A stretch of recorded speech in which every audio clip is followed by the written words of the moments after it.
Baby's head is out and traffic isn't moving an inch. Freedom Bridge rattles with horns, vuvuzelas, and the stomp of marchers waving placards against the new transport bill. Exhaust fumes hover low, trapping heat that sticks to skin. Cars sit bumper to bumper, doors open, drivers shouting at nobody. Inside a battered green sedan, Mosa Kalengo grips the wheel, eyes flicking from rearview mirror to the heaving woman in the back seat. Sweat beads on his shaved scalp. The dashboard clock reads 10:57 a.m. Amara Biko claws at the headrest. Her breath comes out in sharp, uneven bursts. Contraction. Again, she hisses. Liquid pools on the torn vinyl, darkening the seat. Two other riders panic. A man in a business suit shoulders the door and bolts into traffic. A teenage girl follows, phone raised, filming everything. The door slams, locking Mosa and Amara into a tiny, sweltering delivery room. Mosa reaches for his phone. One bar of signal blinks, then disappears. He dials emergency anyway. The call drops before a ring. He curses, pocketing the useless device. Outside, protesters surge closer, chanting. A boater rider skids to a stop beside the taxi, helmet cam blinking red. "Boss baby coming?" he yells, half thrilled, half terrified. Amara doubles over. Her hands tremble on her belly. "I need to push now." Deep breaths, Mosa says, voice steadier than his pulse. He pops the glove box, yanks out a half-used bottle of sanitizer, douses his hands. Sanitizer stings the small cuts on his knuckles. He glances around for anything clean. The only option, the faded rally cloth seat cover he keeps as good luck. One tug, the elastic snaps. He folds the cloth, places it under Amara. Traffic police farther up try clearing a path for an ambulance. Their whistles vanish under the crowd's roar. The ambulance lights flash uselessly, gridlocked 200 meters away. A fresh contraction seizes Amara. She screams, nails digging into Mosa's forearm. His knee bounces like a twitchy accelerator pedal. "Okay, head's crowning," he says. He positions one hand steady, palm open. The boater rider's camera leans through the window, catching everything. A protester in a yellow vest offers bottled water through the opposite window. Mosa nods thanks, rips the seal with his teeth, pours a splash on the seat cover. Keeps the rest for Amara, who gulps between shudders. Horn blasts rise, fall, then fade under a single wail. The baby's first cry pierces the bridge noise. Mosa supports the tiny body, slippery and mottled purple. Cord still pulsing. He searches pockets, finds a spare lace from his driving shoes. Quick loop, tight knot, 2 finger widths from the infant's belly.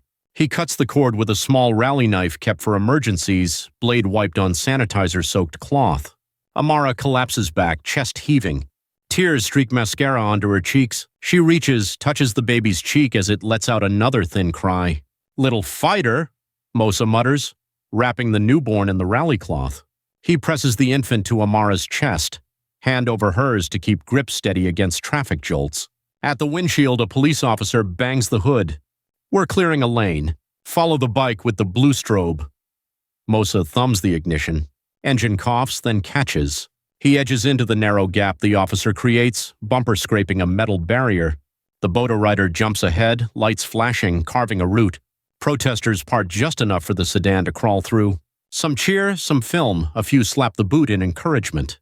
He keeps speed at a crawl, clutch whining. The ambulance finally frees itself, swings behind him, siren wailing. Together they form an impromptu convoy, inching toward the hospital exit ramp. Amara winces as potholes jar the seat.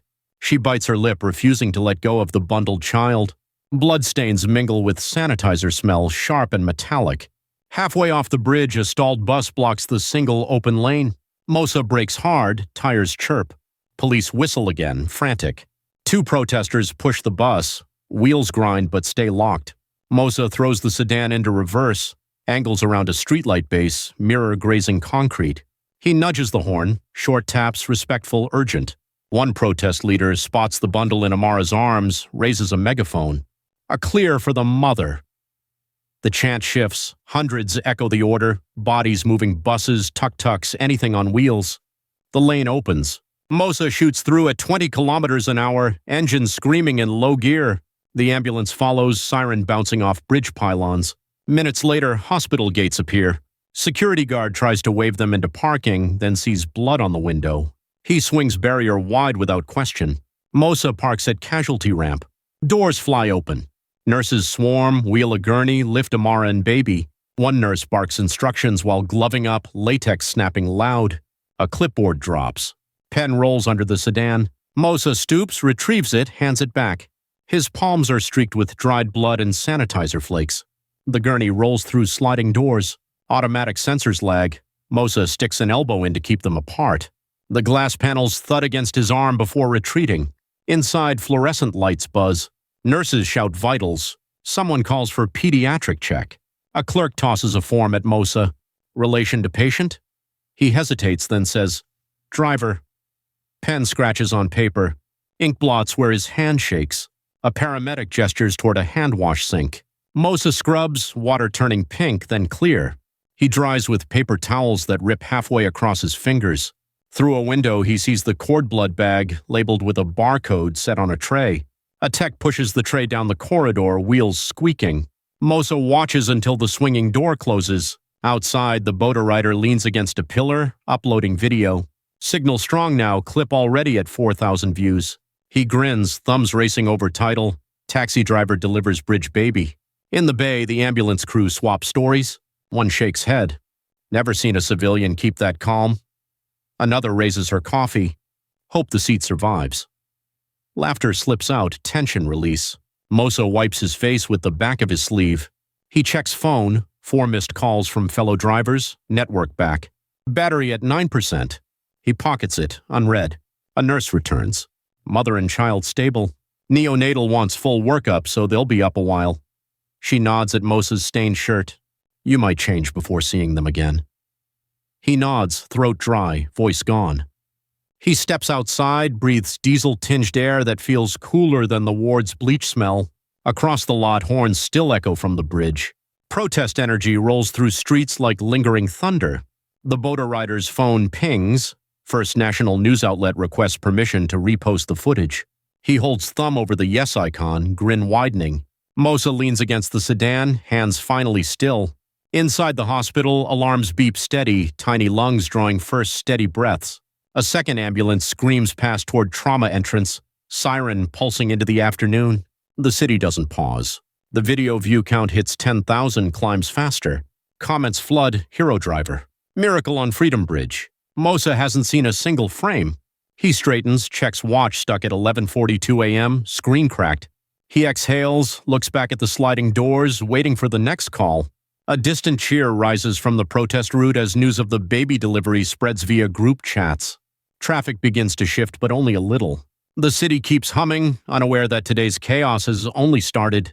They're calling for the mother's next of kin, and the name on everyone's lips freezes Mosa in place.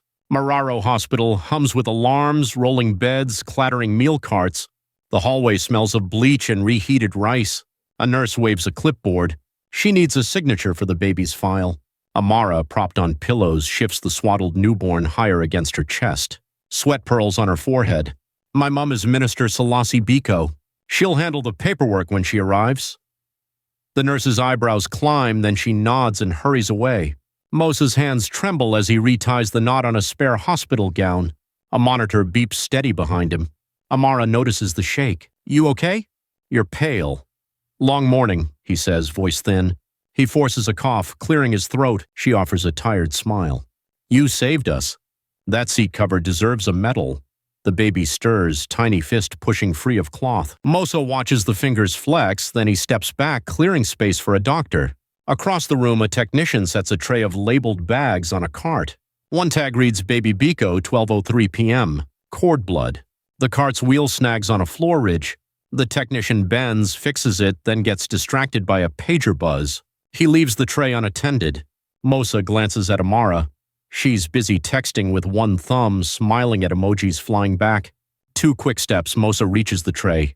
He palms the bag, tucks it under his gown beside his ribcage. Plastic cool against skin. The technician returns, scans the tray, shrugs at the missing slot, assumes it already went to lab. He pushes on. Mosa exhales through his nose, adjusts the gown to hide the bulge.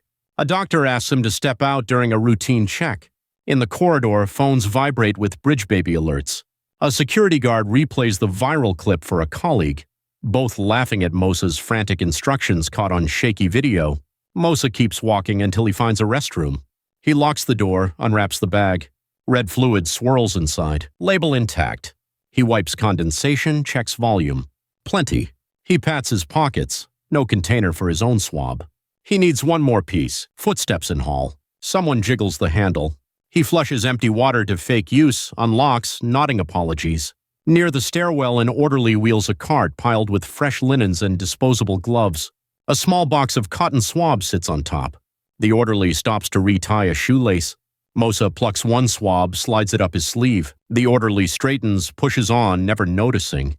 Phone buzzes. Low battery warning, 5%. Mosa taps Quasi-Bonda's number.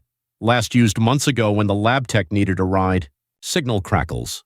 Kalengo? Thought you'd forgotten me. I need a private test. Paternity. Can you handle cord blood and cheek today? Pause. Machines beep in background air. Pricey, but yes. Bring samples before 5 or I'm on night rotation.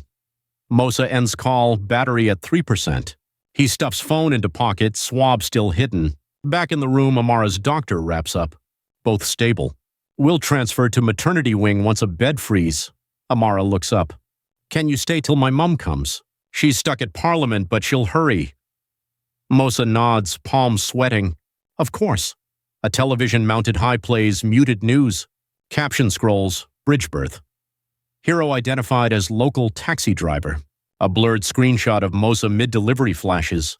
He shifts to block Amara's view, but she's adjusting her pillow, not watching. Orderly arrives with transfer papers. We're ready. They wheel Amara out. Mosa walks beside, carrying her overnight bag. The cord blood packet bumps his ribs each step.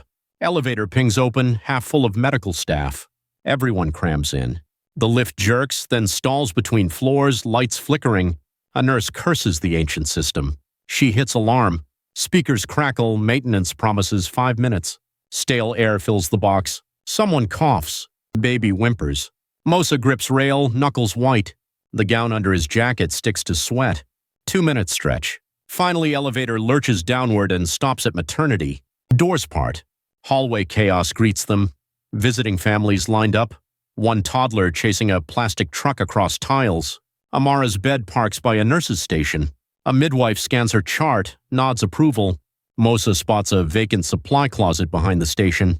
He slips in, clicks door shut. Dim bulb flickers overhead. He bites the swab wrapper, rolls cotton against inner cheek 15 seconds. Pops it into a specimen envelope from the shelf. He copies the barcode from the cord blood tag onto the envelope with a marker he finds in his pocket. Handwriting shakes but stays legible. He tucks both samples into a paper lunch bag he finds on the shelf, folds the top twice, stuffs it inside his jacket. Phone battery shows 1%. He texts Quasi, on my way, then powers off to save that sliver. Back in the corridor, Amara thanks a nurse for extra blankets. She sees Mosa. Mom says she'll arrive by 3. Traffic gridlock. Mosa checks wall clock, 1:40 p.m. He forces smile. I need to refuel the taxi, then I'll be back before she is. Amara nods, half asleep already. Baby dozes against her chest. Mosa exits via service stairwell, avoiding lobby cameras. Each step echoes. Bag rustles under jacket with every stride. Outside, heat slams him again. He jogs to the sedan, climbs in, engine starts first try. Moisture beads on his upper lip. Traffic near hospital lighter than the bridge, but still crawls. He inches out, merges into a side street lined with fruit vendors shouting prices.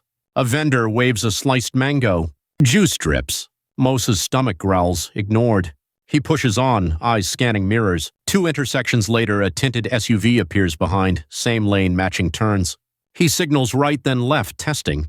SUV follows. He accelerates, sedan rattles above safe limit. SUV keeps pace. At next roundabout, Mosa brakes hard, cuts across 2 lanes into a narrow alley. The SUV overshoots, trapped by oncoming traffic. Mosa guns through back streets, suspension creaking over potholes until he reaches Neondu Gen Analytics. Simple concrete building, faded sign. He parks around corner to avoid main cameras. Grabs the paper bag, checks jacket for stains. Clean enough. Receptionist barely looks up. Lab clients take stair B to level 2. Stairwell smells of disinfectant and old paint. On level 2, appealing door reads staff only. Mosa knocks twice. Queasy opens, earbuds dangling. You look like you outran a cheetah.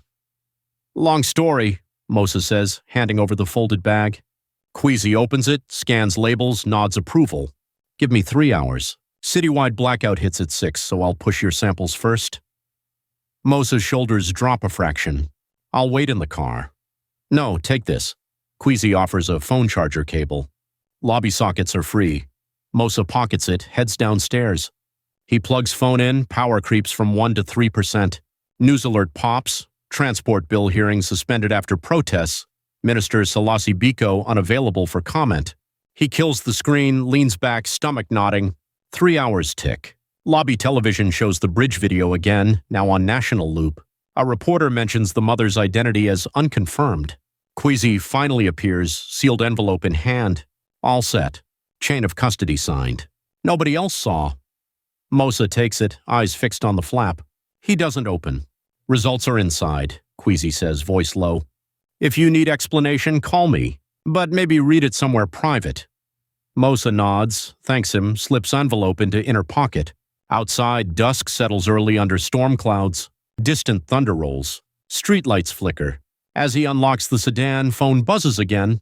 Battery low, 5%. One message waits, unknown number. The preview shows Minister Selassie Biko requesting meeting, urgent. Rain starts heavy, drumming on the roof. Mosa slips the phone away. He starts the engine, wipers squealing across cracked glass. Envelope pressed flat against his chest. Headlights cut through sheets of water. He pulls into traffic, unaware of the tinted SUV turning after him at the corner, headlights off. Queasy stares at the printer as 99.8% flashes in black ink. The lab lights flicker with the grid's evening brownout. Backup generators kick in a heartbeat late, humming through floor tiles. Queasy peels the fresh sheet off the tray, checks the barcode, then folds it twice. Sweat dots his forehead. He opens a metal locker, slides the report inside his backpack, then zips it next to a worn photo of his late brother on a boda. He pockets a flash drive with the raw data. Turning off the corridor light, he steps into stairwell gloom. Outside, rain throttles the city. Water slaps windshields, drains clog, horns drone under it all. Queasy jogs to the bus stop, hoodie up, backpack hugged tight. He texts Mosa, results ready. Where are you? No signal, towers struggle in the storm. He curses, boards a half-empty minibus lit by phone screens. Inside air smells of damp nylon and fried plantain. He scrolls social feeds, protest videos still trending. The bridge birth clip now tops evening news.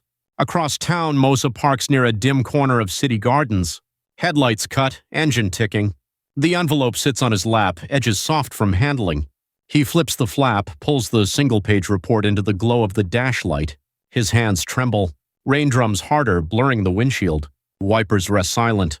Phone flashes, unknown number again. He taps accept. Mr. Kalengo Dakose, Chief of Staff to Minister Biko. She requests a meeting tonight. Discretion required. Mosa checks rear mirror. The same tinted SUV idles 3 car lengths back, lights off. You're already here. Door of the SUV opens. Dako steps into rain under a small black umbrella, strides to Mosa's window. Mosa lowers glass halfway. Cold water sprays in. Dako's voice stays even. Minister prefers privacy. Follow me to the garden gazebo. Mosa pockets the report, exits the car, jacket collar flipped against rain. Gravel crunches under their shoes as they walk past dark hedges. Solar path lights blink weakly. Under the gazebo roof, Selassie Biko stands, orange lipstick muted by dim bulbs. She holds a thermos mug, steam rising. Mosa stops 2 meters away. Drops rainwater from his sleeves. Selassie speaks first. You always drove into storms. Mosa doesn't answer. He pulls the envelope halfway from his pocket, stops. She raises a hand. I know. She nods toward Dako. The fixer produces a small tablet. Screen showing hospital security footage of Mosa taking the cord blood bag, timestamp clear. Evidence like that spreads fast, Dako says. But it doesn't have to. He offers a sealed brown envelope.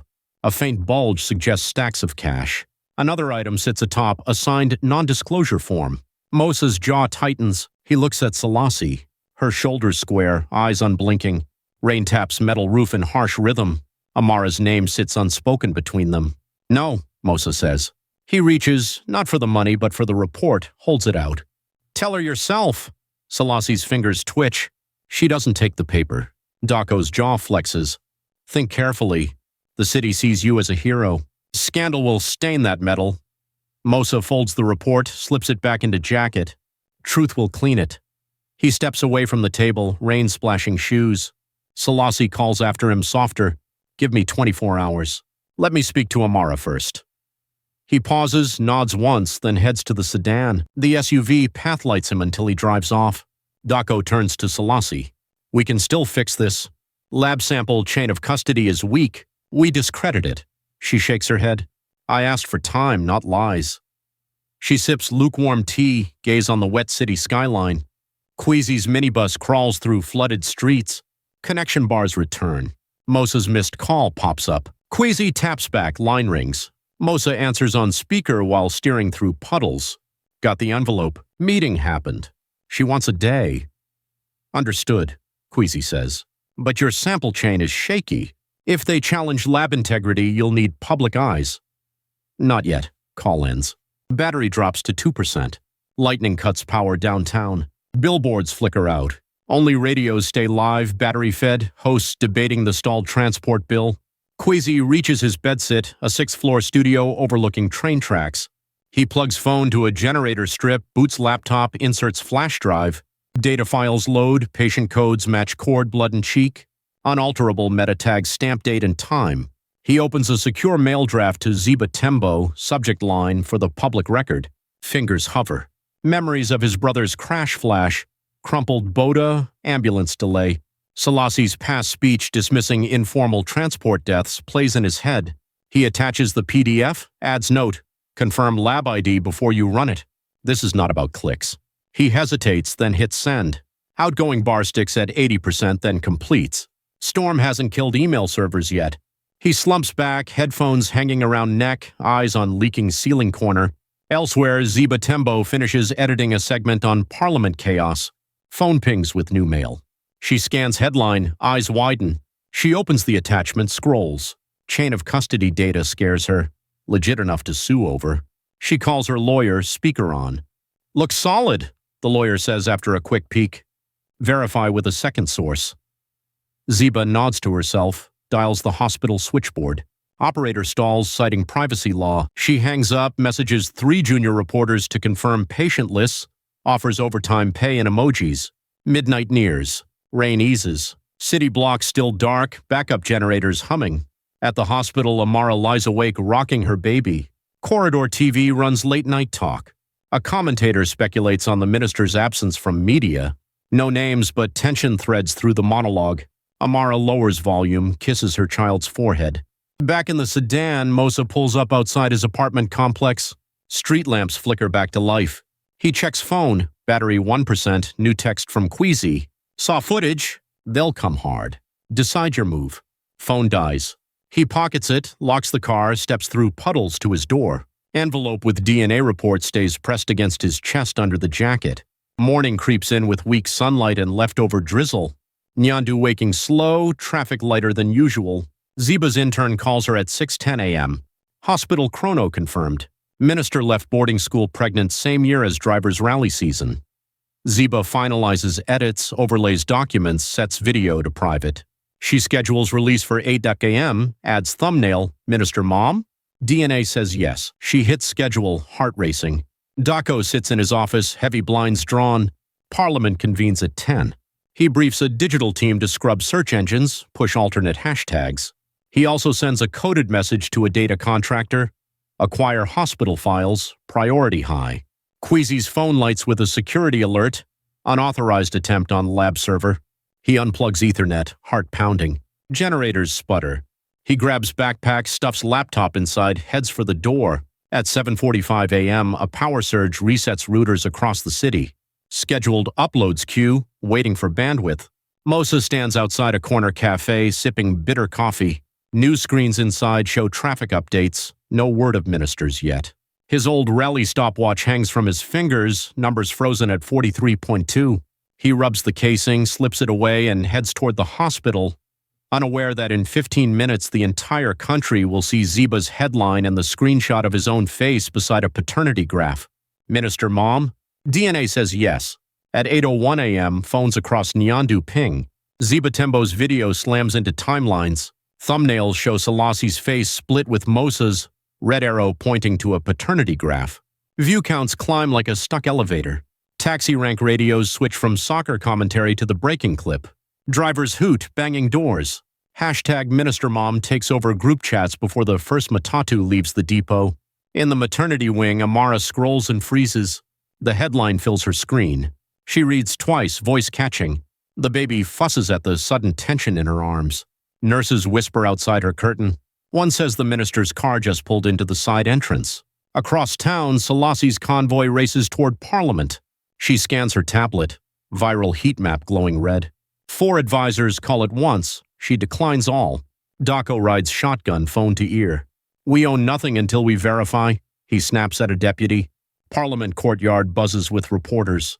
Security waves Selassie through, cameras flashing. Opposition MPs hold printed screenshots high like placards. Inside speaker gavel session. Trade committee agenda begins. An MP interrupts, waving the Zeba video paused at the DNA percentage. A point of national clarity, Madam Minister. Selassie stands. Jacket crisp, gaze level. Unverified propaganda. I suggest we respect due process. The chamber erupts. Some chant Minister Mom, others pound desks for order. Speaker demands silence, grants Selassie 5 minutes to address. She requests state forensic confirmation, full transparency. The hall hushes at the gamble. Outside, Zeba streams live from her studio. She plays Selassie's request, then cuts to a remote feed with Mosa, seated in a bland TV set still wearing yesterday's jacket. Mosa nearly bailed 10 minutes earlier, pacing backstage. Amara's text had landed, "Don't abandon me twice." The words kept him in the chair. Host leans in. "Do you accept another test?" Mosa holds up the original lab chain of custody form. Paper edges ragged. "I accept any test the nation trusts. I'll be at the state lab in an hour." Comments race across the ticker. Some hail him hero, others question motives. Viewers spike to 500,000. At the lab, Director Oduro faces a hallway stacked with press. Power cables snake across tiles. Microphones crowd the entrance. Oduro orders extra security, calls IT to stream the draw live. Queasy watches on a break room TV, jaw tight. He spots his own barcode in the graphic displayed on screen. His boss barges in, demanding answers about leaked data. Queasy claims ignorance, voice flat. Boss threatens suspension. Queasy nods, knowing the real storm is bigger than his job. Back in Parliament, Speaker suspends session until test results. Opposition members beam, sensing blood. Government bench looks rattled. Whip counts votes quietly, fearing defections. Outside, taxi drivers form an impromptu motorcade, horns blaring.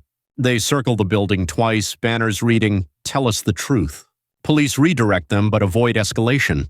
Selassie slips into a side office. She dials Amara. Line busy. She tries again. Voicemail. She exhales, steady but shallow. Daco enters with a data contractor on speaker. The hack on hospital records failed. Firewalls logged the attempt. Contractor warns of fingerprint trail. Daco ends call, face blank. Selassie stares at him. Enough skirmishes. We show up, we test, we deal with results. Daco's shoulders drop. Understood. He pockets his phone, every gesture precise. Mosa exits the TV studio to a swarm of microphones. Security ushers him to a sedan provided by the network. He rides in silence, envelope still in pocket, though now unnecessary. Broadcast vans block the state lab gates. Guards wave Mosa through. He signs a consent form under bright camera lights, handwriting slow but legible. Text draw blood, seal tubes with temper tags. Same process for cheek swab. Mosa never flinches. 20 minutes later, Selassie arrives. Alone, no entourage. Reporters surge. She waves them back. She sits in the adjacent chair, rolls up her sleeve. The nurse ties a tourniquet. A bead of sweat slips past her eyebrow. She doesn't wipe it. Spokesperson announces samples will stay under live feed surveillance until 9 a.m. Next day, viewers watch on split screen, locked fridge, digital timestamp ticking. Rain returns, lighter but steady. Crowds thin, leaving soaked flyers on the pavement. At the hospital, Amara closes her phone, eyes red. She asks a nurse to watch the baby, then steps into the corridor. Selassie's bodyguard stands outside the lift, phone buzzing nonstop. He glances, but she walks past without greeting. She finds an empty chapel, sits in the back row, hands clasped tight until knuckles bleach. Fluorescent bulbs hum above hymnal racks. Zeba raps a debrief segment, voice scratchy. She thanks viewers, promises a morning watch party for lab results. Stream ends, she falls back in her chair, drained. Queasy shuts his laptop, zips backpack, and leaves the building before HR can corner him. Streetlight glare bounces off puddles as he walks toward a hostel that owes him no paycheck. Midnight nears again. City noise lowers to background hiss. Hashtag Minister Mom sinks slightly as football highlights fight for attention. Still, the live fridge cam holds 30,000 night owls. Inside Parliament, cleaning crew sweeps crumpled printouts. A lone MP stops, picks one up, folds it into a paper airplane, and glides it across the empty aisle. He shakes his head, muttering about tomorrow's headlines. Selassie sits in her office, lights low. Daco arrives with 2 cups of black coffee. They sip in silence, phones face down, screens dark. Across town, Mosa parks outside the hospital. Security lets him in after checking badge footage. He walks the dark corridor to maternity. Amara steps out of the chapel as he approaches. They stop a meter apart, fatigue etched in both faces. Without a word, she hands him her phone. The screen shows the live fridge cam, timer reading 11:59:12. Thunder rumbles low. Mosa hands the phone back. "Morning, we stand together." Amara nods once. They enter the ward side by side. 3 floors up, a server room fan sputters. State IT staff swap it out, careful not to cut the stream. At 2 a.m., Zeba's phone buzzes. An anonymous tip claims a planned data breach to swap lab results. She texts her lawyer, then posts a short tweet. "Eyes on the fridge, Nyandu." The tweet spikes retweets, sending tens of thousands back to the feed. Chat explodes with digital watchdog memes. Daco sees the tweet, calls IT liaison, orders triple encryption.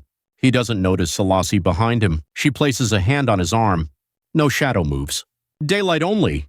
He pockets the phone, nods. Sunrise approaches. Clouds break, streaking light over the city. Motorbikes already line up for morning fares. In the hospital lounge, Mosa and Amara share a cold meat pie and flask tea. Baby sleeps nestled in a borrowed bassinet. Clock hits 6:45 a.m. Parliament group chats buzz awake. Lab officials ready their press statement. Banners load on news sites. DNA results due live. At 6:59, the fridge cam feed glitches, pixels smearing red and green. Chat explodes. Hack? Screen freeze? Technicians scramble. Backup camera clicks on, shows fridge door cracked open, seal tape still intact but hanging loose at one corner. An alarm light blinks. Caps flash across social feeds. Someone touched the samples. Lab security races down corridor. News anchors cut every program to the feed. Mosa's phone vibrates nonstop. Amara clamps a hand over her mouth. Selassie stands from her office chair, eyes locked on the screen. Daco snatches his coat, bolts for the exit. The city holds its breath, waiting to see who tampered and whether the truth just slipped away. Security sprints down the corridor as the fridge alarm wails. 2 guards tackle a figure in a lab coat near the stairwell. Keycard dangles from his fingers, still warm. Cameras zoom. Viewers recognize the wide frame and shaved eyebrows. Daco OC lies pinned, glasses crooked. State Forensic Chief Aduro arrives, panting. He checks the fridge seal, corner lifted but inner temperature log unbroken. Backup vials in the secondary lockbox remain untouched. Oduro orders an immediate integrity scan, livestream running. Police cuff Daco. Reporters shout questions. He stays silent, jaw clenched. Officers march him outside. Rain starts again, cold and sudden. Inside the press hall, Oduro clears his throat at the podium. Redundancy samples secure. DNA analysis complete before breach. Results verified by triple cross-check. He lifts 2 stamped folders. Flashbulbs pop. He opens the first. Paternity probability between Mosa Kalengo and Amara Biko, 99.8%. Gasps ripple through the room, carried by microphones to millions of phones. He opens the second. Chain of custody audit shows no alterations. Breach attempt occurred after completion. Crowd noise surges. Hashtag Minister Mom rockets back to number 1. At Parliament, opposition MPs chant resign. Government bench stares at their shoes. Selassie walks into the chamber, face set. She requests the floor. Speaker grants. Selassie removes her ministerial pin, places it on the lectern. "I preach transparency. Today I live it. I resign, effective immediately, and urge this House to reopen the transport bill with driver representation." Desk pounding follows, half supportive, half stunned. The Speaker accepts the resignation, schedules an emergency committee. Outside, taxi drivers wave homemade flags. Some cheer, others stand quiet, processing the whirlwind. In the maternity ward, Amara watches the speech on her phone. Tears streak, but she blinks them away, rocking the baby. The nurse beside her whispers, "Brave woman." Mosa enters carrying 2 lukewarm teas. He sets one by the cot. His hands tremble, not from nerves but sheer exhaustion. Amara meets his gaze. "No more hiding." Mosa nods, voice rough. "No more." Hospital administration asks for a family consultation room. They comply. 10 minutes later, Selassie walks in, umbrella dripping, security detail left at the door. 3 chairs form a triangle. Nobody sits immediately. Selassie speaks first. "I stole 22 years that belong to you both. I can't repay that." Her hands twitch once, then still on her lap. Amara shifts the baby, heartbeat visible in her throat. "Start with now." Mosa remains silent, but his shoulders lower. They talk logistics, birth certificate, custody rights, press boundaries. Conversation stumbles, restarts, finds rhythm. A social worker witnesses signatures. Downstairs, police question Daco. He keeps statements short. Lawyer advises cooperation. Hack attempt traced to his phone, fingerprints on fridge seal. Charge sheet prints as cameras flash. Zeba streams from outside the station. Fixer falls, files fly. Justice keeps the meter running. Donations pour into her channel. She announces half-will fund taxi driver legal aid. Kwesi watches the feed on a hostel lobby TV, backpack at his feet. He receives a text from unknown number. Lab suspension lifted, audit cleared you. Report tomorrow. He exhales, shoulders slumping. Evening sun cracks through clouds, lighting puddles like shards of glass. Nyandu buzzes with aftershock chatter, but traffic flows. Mosa cleans his taxi seats with disinfectant wipes, scrubbing the last faint stain of birth. He installs a baby car seat borrowed from a union mate. The plastic squeaks as straps click into place. Selassie arrives at the curb, simple headscarf replacing her signature jacket. Amara exits the hospital holding the newborn in a soft blanket. They settle. Amara front passenger, Selassie in back, baby buckled between them. Mosa starts the engine. Radio hosts debate revised transport policy. Callers demand drivers on the drafting panel. One suggests Mosa chair the committee. He chuckles once low. They pull into late rush hour flow. A bus driver honks twice in salute. Mosa nods back. Vendors push carts of roasted maize. The scent drifts through open windows. At the roundabout where protest once gridlocked the city, traffic now moves in steady loops. Selassie leans forward, speaks softly. "First stop home?" Amara glances at Mosa. "Home can wait. Baby needs fresh air by the lake road." Mosa signals left, merging smoothly. He adjusts mirror. Selassie's eyes meet his, tired but clear. He presses the horn twice, a light tap greeting to the road.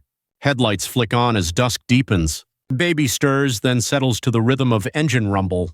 Mosa rests one hand on the wheel, the other secured over the seatbelt strap across his chest, palm warm against the tiny carrier. Rain smell lingers, but sky stays dry. Streetlights whip past, each reflecting in the infant's half-open eyes. City noise fades behind closed windows. Mosa draws a breath steady and long. The road ahead bends out of sight, but this time he drives it with everyone accounted for.